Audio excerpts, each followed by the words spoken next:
हमने कहा how to consolidate, इसका अकाउंटिंग प्रोसेस क्या है, हाउ टू कंसोलिडेट का। तो मैंने कहा ये बड़ा जरूरी है पहले जान लेना कि आप कंसोलिडेशन कौन से दिन कर रहे हैं, ऑन द एक्विजिशन डेट या आप कर रहे हैं पोस्ट एक्विजिशन, यानी बाद में कर रहे हैं। हाँ, वीडियो बन रहा है इसका। अगर ये ऑन दी एक्विजिशन डेट आप कंसोलिडेट करते हैं तो हम अपने पास कुछ कैलकुलेशंस करते हैं। उसमें सबसे पहले स्टेटमेंट बनाते हैं। किसकी स्टेटमेंट बनाते हैं? Statement of identifiable net assets. हम सबसे पहले बनाते हैं statement of identifiable net asset, और उसमें जो हमारे पास आइटम्स आती हैं वो कौन सी आती हैं?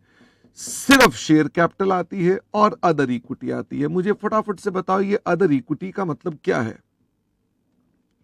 अदर इक्विटी का मतलब है रिजर्व्स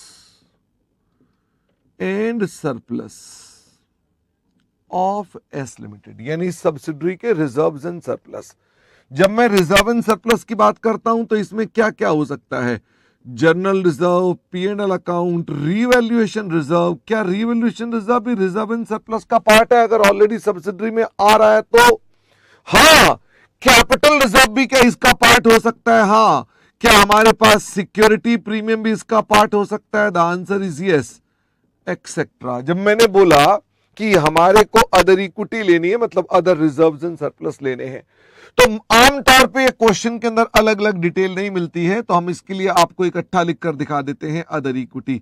ये जो निकल कर आती है, ये निकल कर आती है book value of net assets.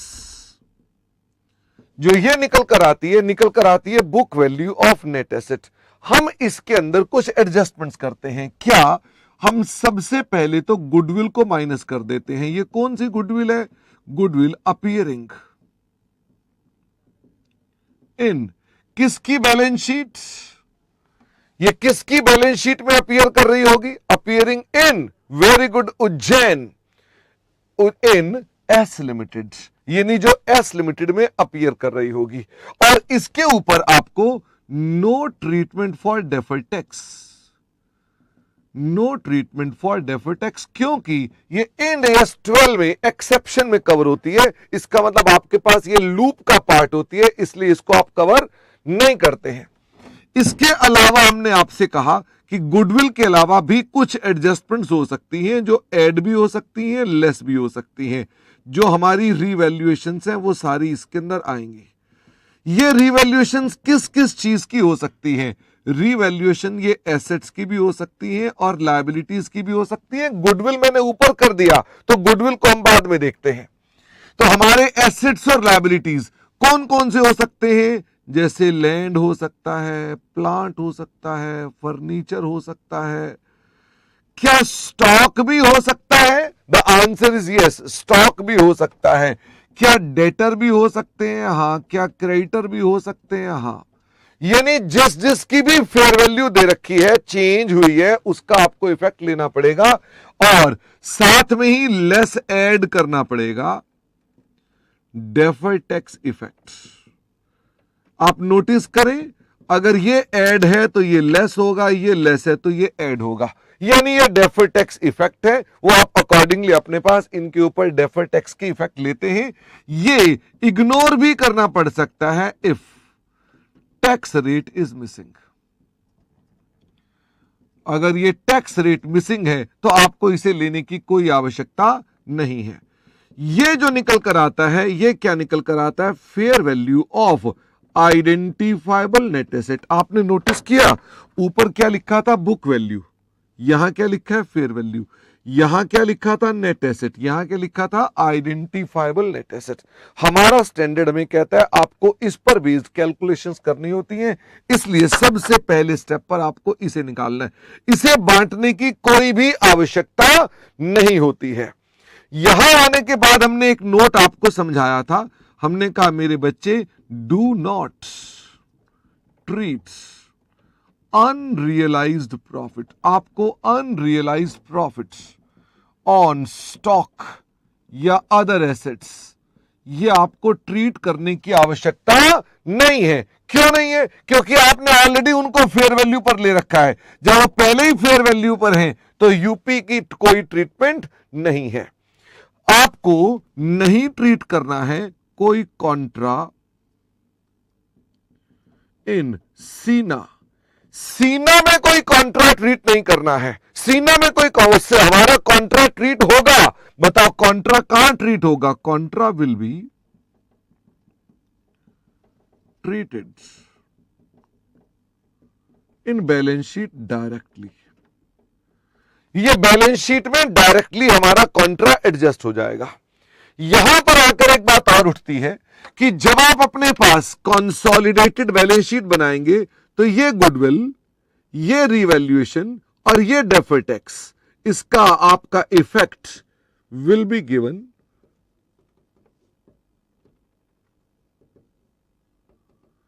In consolidated balance sheet. आपको इसके कंसोलिडेटेड बैलेंस शीट में इफेक्ट देना है। हाँ, भोपाल कह रहा है गुडविल का डेफर्ड टैक्स अगर मान लो उसने दिया हुआ वो लेना है तो भाई उसकी बात मानेंगे ना भोपाल। हालांकि तुम्हारी अंग्रेजी ऐसी है कि उसे पढ़ नहीं पा रहा कोई भी कि ये क्या लिखा है। ALEREALANNSE अल्लासी, ये क्या मतलब है? इसलिए ऐसे क्वेश्चन लिखते हो तो मैं भी अनुमान से आंसर देता हूं कि इसका मतलब ये हो गया कि ये मेरे पास INA है। मुझे बताओ दूसरी चीज क्या आएगी? Calculation of non controlling interest. इसको निकालने के दो तरीके हैं। वो दो तरीके कौन कौन से हैं? एक तो है एट फेयर वैल्यू, जिसका यूज हम कब करेंगे? If fair value of share of S Limited is available on कौन सी डेट को? On acquisition dates. अगर ये अवेलेबल होती है तो आप तभी उसका यूज करते हैं, अन्यथा नहीं। और दूसरा तरीका कौन सा है? At proportionate share in net assets if fair value method can not be applied. तो हम लोग अपने पास in that situation fair value method लेकर चलते हैं। इसके अंदर हम जब पसना की बात करते हैं तो इसके लिए बड़ा सिंपल है। जो आपका सीना निकला मल्टीप्लाइड बाय क्या कर देंगे? Percentage share of pair NCI का शेयर निकाल दो। इससे हमारे पास ये कैलकुलेशन हो जाती है। ये मैंने आपको एनसीआई के कंटेक्स्ट में बातें बताई। थर्ड मैंने आपसे बात बताई कि हमें एक और भी काम करना पड़ता है। वो क्या है? कैलकुलेशन ऑफ, हमें अपने पास गुडविल और गेन ऑन बार्गेन परचेज भी कैलकुलेट करना पड़ता है, जिसके लिए हम लोग अपने पास क्या करते हैं? हमारे पास फिर से दो मेथड हैं, फुल गुडविल मेथड और दूसरा है पार्शियल गुडविल मेथड। तो यदि आपने अपने पास एनसीआई को लिया है एट फेयर वैल्यू तो हम फुल गुडविल मेथड लगाते हैं, और अगर एनसीआई लिया है आपने पसना तो हमारे को पार्शियल गुडविल मेथड कहलाता है ये, जिसमें आप इन्वेस्टमेंट्स कौन सी लिखते हैं? हम इन्वेस्टमेंट लिखते हैं एट कॉस्ट। क्या ये फेयर वैल्यू पर हो सकती है? Can it be eight fair value? क्या ये इन्वेस्टमेंट फेयर वैल्यू पर हो सकती है? और उज्जैन ने कहा यह कॉस्ट पर होनी चाहिए, और इसके अलावा बेरमपुर ने कहा हां हो सकती है। मजे की बात है ये cost and fair value are same on acquisition dates, क्योंकि हम एक्विजिशन डेट की बात कर रहे हैं। अब मुझे यह बताइए कि अगर ये मेरी इन्वेस्टमेंट्स है एट कॉस्ट तो हम इसके अंदर क्या ऐड कर देते हैं? इसमें एनसीआई ऐड कर देते हैं एट फेयर वैल्यू, या एनसीआई ऐड कर देते हैं एट पसना, और उसके बाद हम क्या माइनस कर देते हैं? Identifiable net assets. अगर मैं आइडेंटिफाइबल नेट एसेट्स को माइनस कर दूंगा तो क्या निकल कर आएगा मेरे पास? दिस इज योर गुडविल, और आपको इसे इंपेयर करने की कोई भी आवश्यकता नहीं है। सर गुडविल की इंपेयरमेंट की आवश्यकता क्यों नहीं है? अरे भाई आज तो गुडविल आई है, आज तो गुडविल आई है। हेंस नो इम्पेयरमेंट लॉस, इसलिए इसके ऊपर कोई इंपेयरमेंट लॉस नहीं होगा। मुझे यह बताइए, ये यहां तक की मैंने आपके साथ बातें बताई थी, ये बातें बताने के बाद मैंने आपको कहा था कुछ और बातें भी, अदर बातें भी 103 में हैं।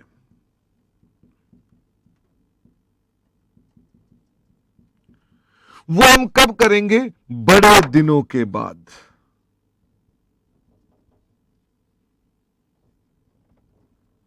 ओके, तो भूल मत जाना, मैंने ये नहीं कहा है कि आपके पास ये चर्चा खत्म हो गई है। बहरमपुर फुल गुडविल में इनडायरेक्टली एनसीआई की गुडविल भी आ जाती है, बिल्कुल ठीक कहा। अच्छा, वाराणसी, क्या आपको हिंदी नहीं समझ में आती है? क्या आप जो मुझे क्वेरी बार बार लिख रहे हैं वीडियो बनाते वक्त, क्या ये फेयर है आपकी तरीका? क्या इसमें अनइवन आइटम की चर्चा हो सकती है जो तुम बार बार मेरे सेस को स्पैम कर रहे हो बार बार लिख करके? मैं वीडियो में मैं चाह नहीं रहा था मैं अपना पेशेंस लूज ना करूं। तुम्हें लगता है वाराणसी तुम जायज कर रहे हो मेरे साथ? नालायक। अच्छा, एक बच्चे ने लिखा है कॉस्ट और फेयर वैल्यू क्या सेम होती है? जिस दिन अक्वायर करते हैं उस दिन तो सेम होती है, उसके अंदर तो कोई मतलब ही नहीं है, उन दोनों में कोई चेंज नहीं है।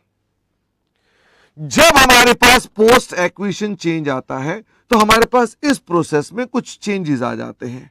नंबर 1, हम जो अपने पास सबसे पहला काम करते हैं वो क्या है? Statement of identifiable net assets. तो हम इसकी शक्ल थोड़ी सी डिफरेंट बनाते हैं। हम पोस्ट एक्विजिशन में 103 को तो कवर करते ही करते हैं, 110 भी ले आते हैं। तो हम यहां पर डेट ऑफ एक्विजिशन से स्टार्ट करते हैं, उसकी पोस्ट एक्विजिशन चेंजेस को भी एडजस्ट करते हैं, और साथ में ही हम अपने पास एक टोटल लिख देते हैं for the sake of simplicity कि हमारे पास शेयर कैपिटल कितनी थी, फिर अदर इक्विटी हमारे पास उस वक्त कितनी थी। अदर इक्विटी निकालने के बाद ये डेट कौन सी है? This is date of consolidation. मुझे ये बताओ, जो ये निकल कर आएगा, क्या ये बुक वैल्यू निकल कर आएगा? फटाफट से बताओ किसकी बुक वैल्यू निकल कर आएगा? ये बुक वैल्यू किसकी निकल कर आएगा? ये बुक वैल्यू निकल कर आएगा ऑफ नेट एसेट्स। हालांकि आप में से कई बच्चों को तो ये बता दें, क्योंकि 103 अभी भी है, तो क्या जो मैंने ऊपर वाली बातें लिखी थी क्या वो अभी भी यहां पर आएंगी? The answer is yes. जो मैंने ऊपर ये बातें लिखी थी वो सारी यहां पर भी आएंगी। एनसीआई जो मैंने डेट ऑफ एक्विजिशन पे लिखा था वो यहां पर भी आएगा। गुडविल जो मैंने यहां लिखी थी वो यहां पर भी आएगी। फिर भी हमने यहां पर उनकी चर्चा को रिपीट ना करते वक्त यहां पर कुछ और बातें आपके साथ समझाई। हमने कहा कई दफा हमारा पोस्ट एक्विजिशन पीरियड एग्जैक्टली सीधा नहीं बैठता है, वो आपको डेट ऑफ एक्विजिशन और अदर इक्विटी की डेट में गैप दे देता है। अगर मान लीजिए date of acquisition during the year है और अदर इक्विटी बिगिनिंग की है, तो आपको ऐसे में टाइम एडजस्टमेंट अप्लाई करनी पड़ती है। तो आप क्या करते हो? आप इसमें अनइवन एक्सपेंसेस को एलिमिनेट कर देते हो। एलिमिनेट का क्या मतलब होता है कि अगर ये ना होते तो, अगर ना होते तो अगर मान लो अनइवन खर्चे ना होते तो क्या प्रॉफिट बढ़ जाता? वैसे ही अनइवन इनकम अगर ना होती तो।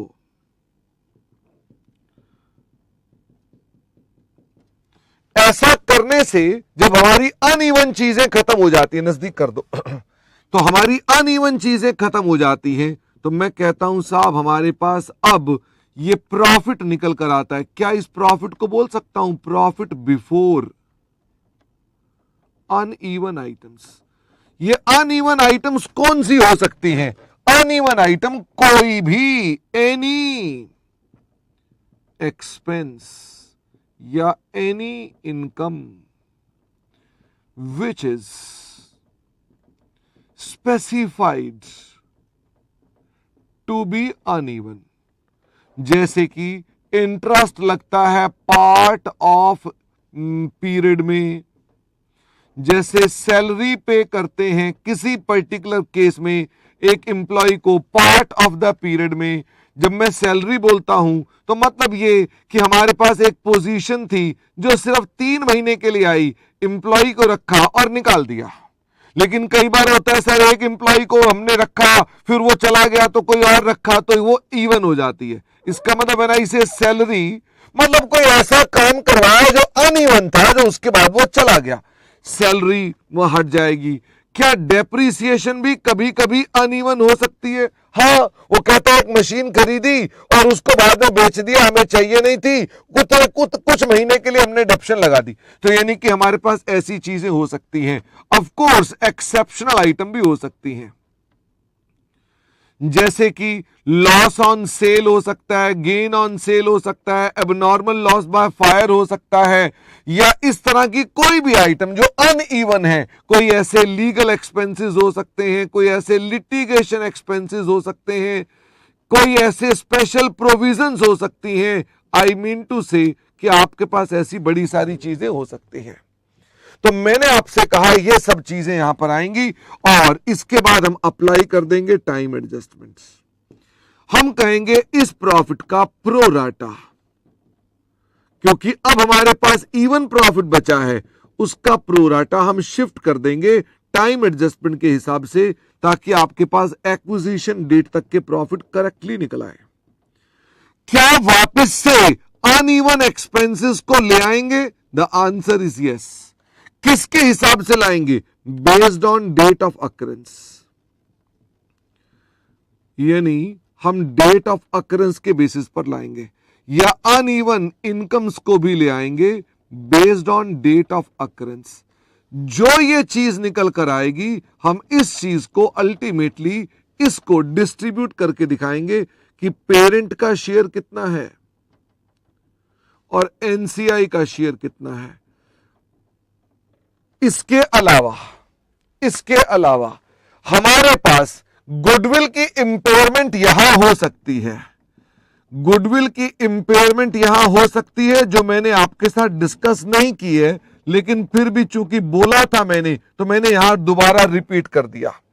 और क्या ये रीवैल्यूएशन का ये वाला पार्ट जो मैंने आपके साथ बताया था, क्या ये रीवैल्यूएशन का पार्ट अभी भी क्वेश्चंस में आ सकता है? The answer is yes.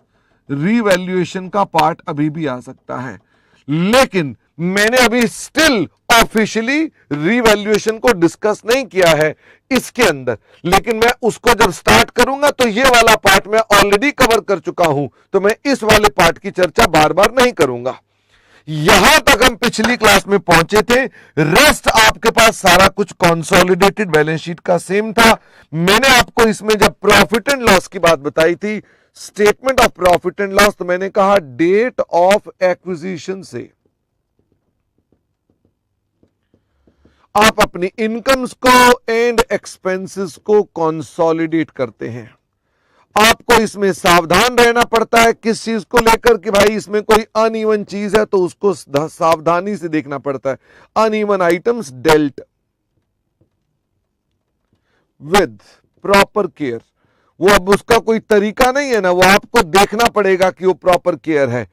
क्या इसमें कोई कॉन्ट्रा आइटम्स हो सकती हैं, जैसे ग्रुप में सेल हो सकती है एंड परचेज? ये मैंने पॉइंट बता दिया था कि नहीं बताया था कि कॉन्ट्रा आइटम इसमें भी हो सकती है? मुझे एकदम लिखते हुए लगा कि मैंने नहीं बताया था ये। क्या मैंने आपके साथ ये बता दिया था कि इसमें भी कॉन्ट्रा आइटम होती है? रायपुर कह रहे नहीं बताया था, चलो मैं अब बोल दिया है तो सुन लो कि इसमें भी सेल, परचेज, इनकम, एक्सपेंसेस कोई हो सकते हैं जो आपस में लेन देन किए हो, हमें उन्हें भी कॉन्ट्रैक्ट करना पड़ता है। ये हमने आपको प्रॉफिट एंड लॉस के कंटेक्स्ट में बनाया था। जब मैंने सोकी बनाया था तो मैंने कहा पेरेंट की सोकी से स्टार्ट करो,